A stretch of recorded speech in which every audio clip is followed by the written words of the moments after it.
This is the Ielts listening test. You will hear a number of different recordings, and you will have to answer questions on what you hear. There will be time for you to read the instructions and questions, and you will have a chance to check your work. All the recordings will be played once only. The test is in 4 parts. At the end of the test, you will be given 10 minutes to transfer your answers to the answer sheet. Now turn to part 1. You are going to listen to a conversation between 2 friends who are discussing the organisation of a party. As you listen, answer the questions. Write no more than 3 words for each answer. First, you have some time to look at questions 1 to 5.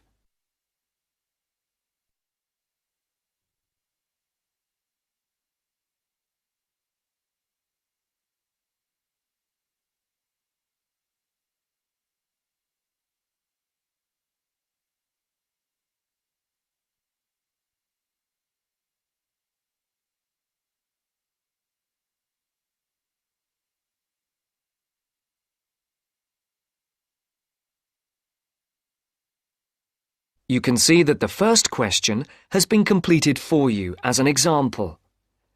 The part of the conversation relating to this example will now be played for you.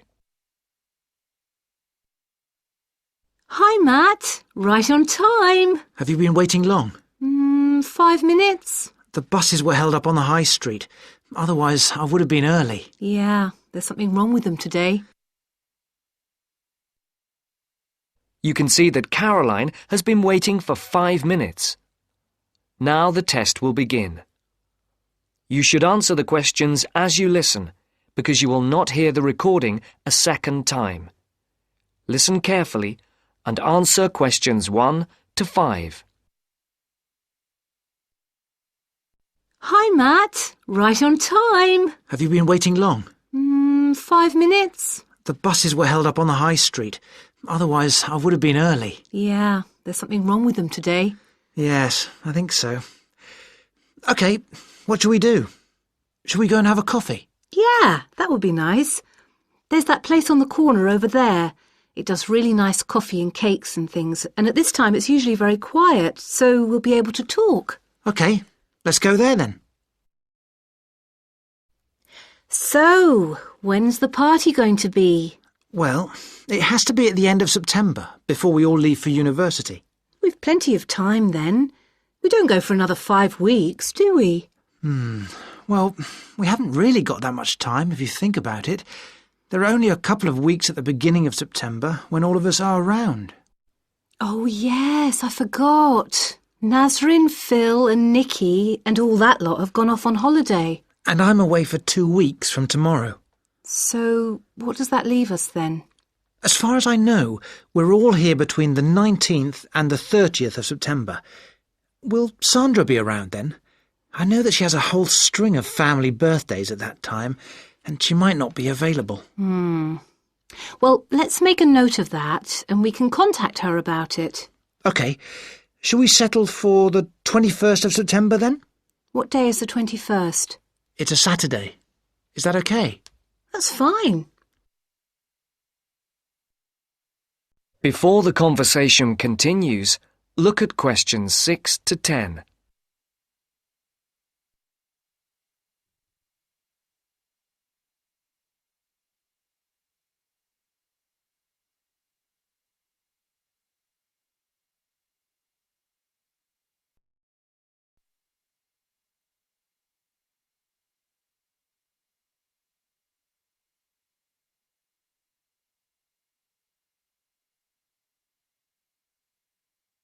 As you listen to the second part of the conversation, answer questions 6 to 10.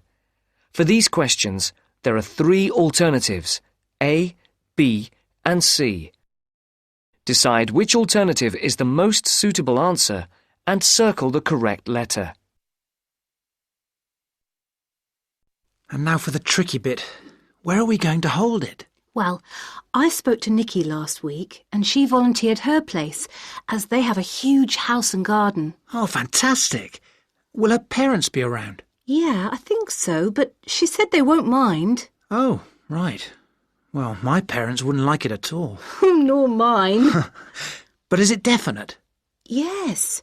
When I spoke to her, she said it was definitely on. I'll just have to confirm the dates with her. We thought it would be one weekend in September, so I'll just have to make sure that that one is okay. One thing Nikki suggested, we could have a daytime party, as we could be outside if the weather is fine. Oh, wow. How far out does she live? It's not that far. Do you know where West Road crosses the bridge? Yeah. It's the first house on the right, with that huge drive up to the front door. Oh, right. I know exactly where it is. The road is off the A33 and runs north, then over the bridge and first on the right. I know it. Oh, the place is amazing. You know it has a big swimming pool. Does everyone know where she lives? Most of her friends do, but not all. But it doesn't matter, as we can put this map Nikki sent me in with the invitation. How shall we do the invitation? We can do it on the computer. I can scan the map and we'll put it all onto an A4 page. Is this the address? Can I just write the address down? It's 93 West Road, and I'll take the phone number. It's 477130. Right. There's one other thing. Yes? We're all giving £10 towards refreshments and food. There'll probably be a barbecue. Do you think that's enough? Oh, right. Yeah, that's fine.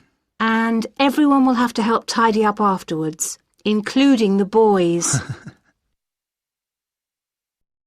That is the end of part 1. You now have half a minute to check your answers.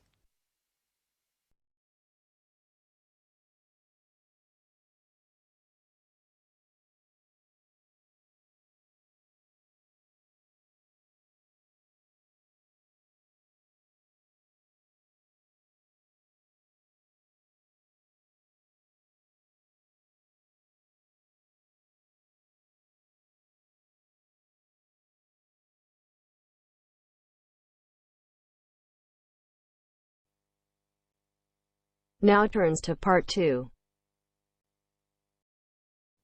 You will hear a talk on New Zealand radio about an art sale which is being held to raise money for charity. First, you have some time to look at questions 11 to 13 on page 10.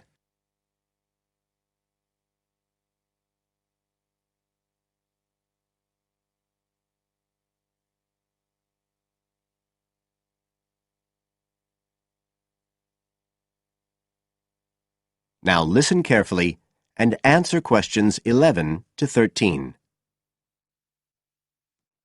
One of the most anticipated art events in Christchurch is the charity art sale organised this year by Neil Curtis. Neil, tell us all about it. Well, Diane, this looks like being the biggest art sale yet. And the best thing about it is that the money raised will all go to charity. So what you probably want to know first is where it is. Well, the pictures will be on view all this week, most of them at the Star Gallery in the shopping mall. But we have so many pictures this year that we're also showing some in the cafe next door. So do drop in and see them any day between 9 and 5. Now, if you're interested in buying rather than just looking, and we hope a lot of you will be, the actual sale will take place on Thursday evening, with sales starting at 7:30. Refreshments will be available before the sale, starting at 6:30. We've got about 50 works by local artists showing a huge range of styles and media, and in a minute I'll tell you about some of them. You're probably also interested in what's going to happen to your money once you've handed it over. Well, all proceeds will go to support children who are disabled, both here in New Zealand and also in other countries. So you can find an original painting, support local talent, and help these children all at the same time. Before you hear the rest of the talk, you have some time to look at questions 14 to 20 on page 11.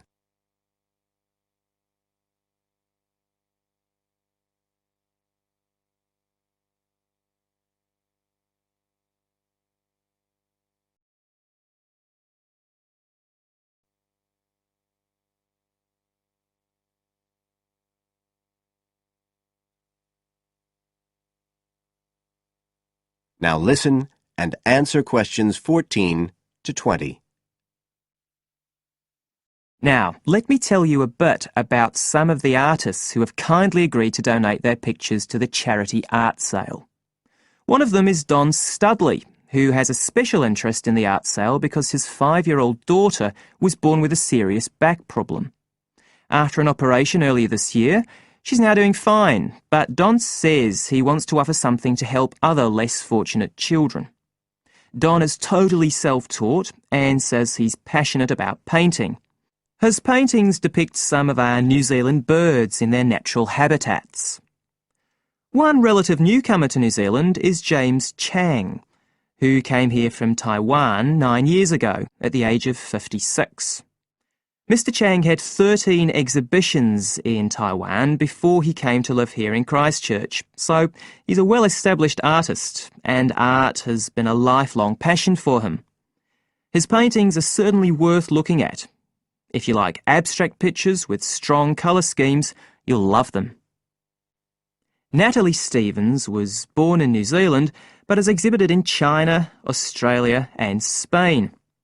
As well as being an artist, she's a website designer. She believes art should be universal, and her paintings use soft colours and a mixture of media. Most of her pictures are portraits, so watch out, some of them may even be friends of yours. And then we have Christine Shin from Korea. Christine only started to learn English 2 years ago when she arrived in New Zealand, but she's been painting professionally for over 10 years, and she sure knows how to communicate strong messages through the universal language of art. She usually works from photographs and paints delicate watercolours, which combine traditional Asian influences with New Zealand landscapes, giving a very special view of our local scenery. Well, that's all I have time to tell you now, but as well as these 4, there are many other artists whose work will be on sale, so do come along on Thursday. We accept cheques, credit cards or cash. And remember, even if you don't buy a picture, you can always make a donation. That is the end of part 2. You now have half a minute to check your answers.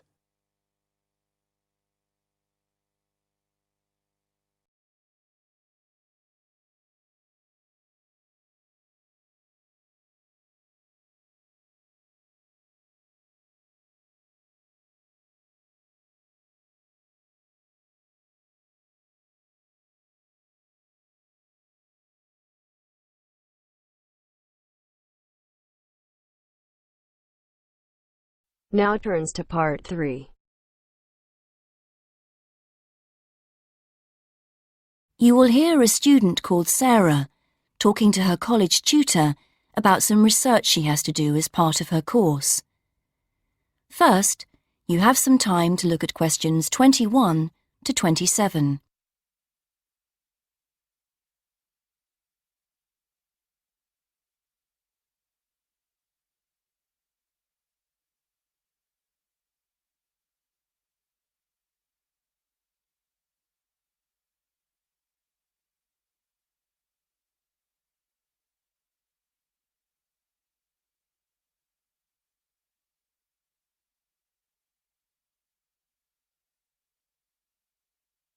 Now listen and answer questions 21 to 27. Hello, Sarah. Hi. So, you want to talk about your research project? That's right. I want to find out how many people use the Tourist Information Office and what they think of the service they get. Interesting. Have you written your proposal yet? No, that's what I wanted to ask you about. What should I include? Someone said I should make a list of my aims first. Well, I don't know about a list. A statement of aims is the correct term. It's just a quick summary of what you hope to get out of the project. OK, and should I include other documents I've prepared, like the questionnaire? I'm still working on that. I can check that later, but I think it's good to prepare an information sheet for participants. It would help you to think about interview methods. It'd be good to see that soon. Oh, right. And I want the project to have statistical data, not just to be a collection of opinions. That's good. So that should be clear from the proposal too. Great.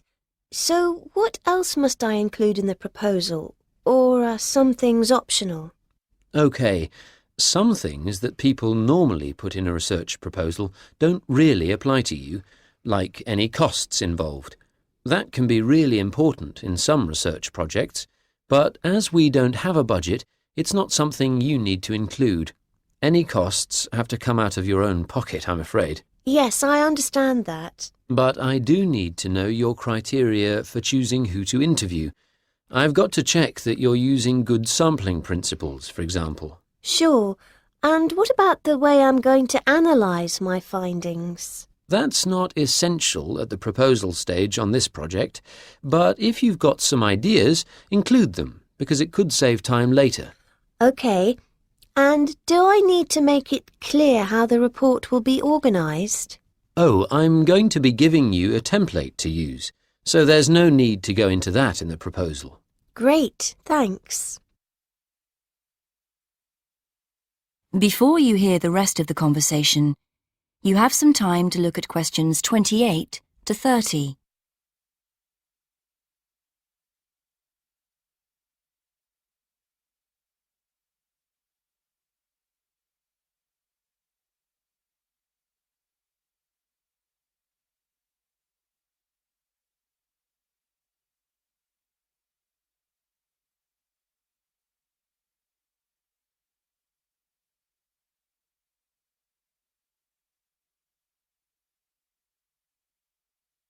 Now listen and answer questions 28 to 30.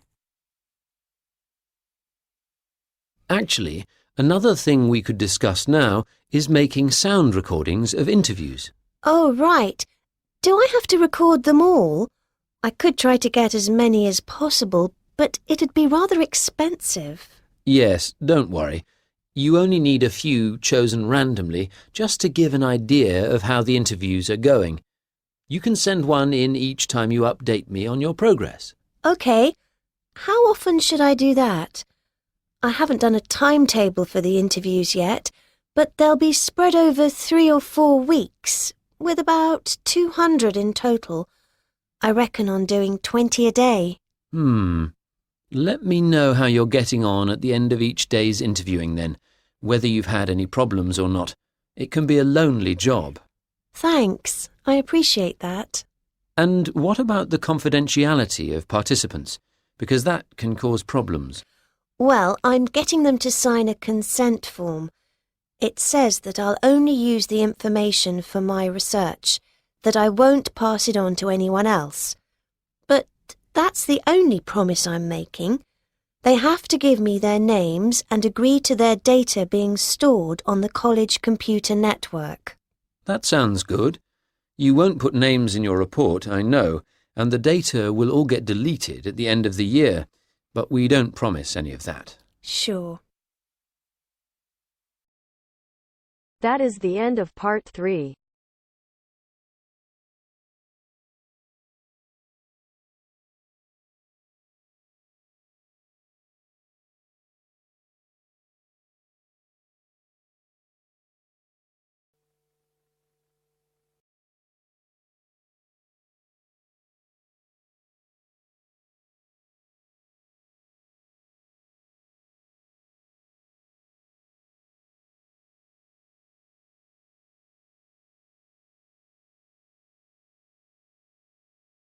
Now turns to part 4.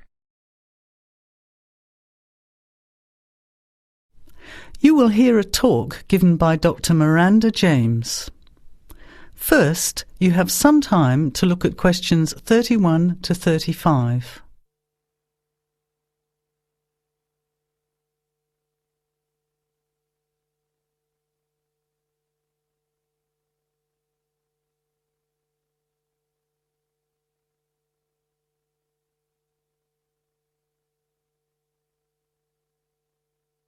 Now, listen carefully to the talk and answer questions 31 to 35. Good afternoon, everybody, and welcome to the first in a series of talks we have arranged for the Overseas Students Association this semester. Dr. James has very kindly agreed to speak to us today on the topic of public speaking, and judging from the large numbers of you here, it's clearly a subject of great interest and relevance. Dr. James. Hello. It's good to see so many of you here, and hopefully what I'm going to tell you will be useful to you both here at the university and in your future employment. Many people avoid speaking publicly, by which I mean in front of, say, 10 or more people. Not because they lack the ability, but mainly because they lack confidence, which is really only due to lack of practice. Today, as a consequence of the influence of television, audiences expect speakers to be relatively brief and to the point, in addition to being well-informed and interesting or entertaining.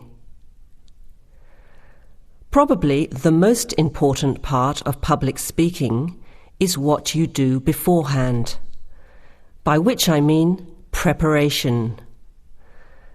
This includes practical details, such as knowing precisely what your topic is and exactly how long you are expected to talk for. You should also plan the content thoroughly. A good strategy is to write out the content as you intend to say it, and then make brief notes, preferably on small cards, which you use to talk from. This way you sound more natural. You incorporate pauses while you look at your notes, and you can then look at your audience while you are speaking. Never read your speech without looking at the audience. Eye contact is a very important part of communicating with an audience. So deliberately move your head and look around at your audience. Pauses are important, as most people, when they are nervous, tend to rush through their speech. Now you have some time to look at questions 36 to 40.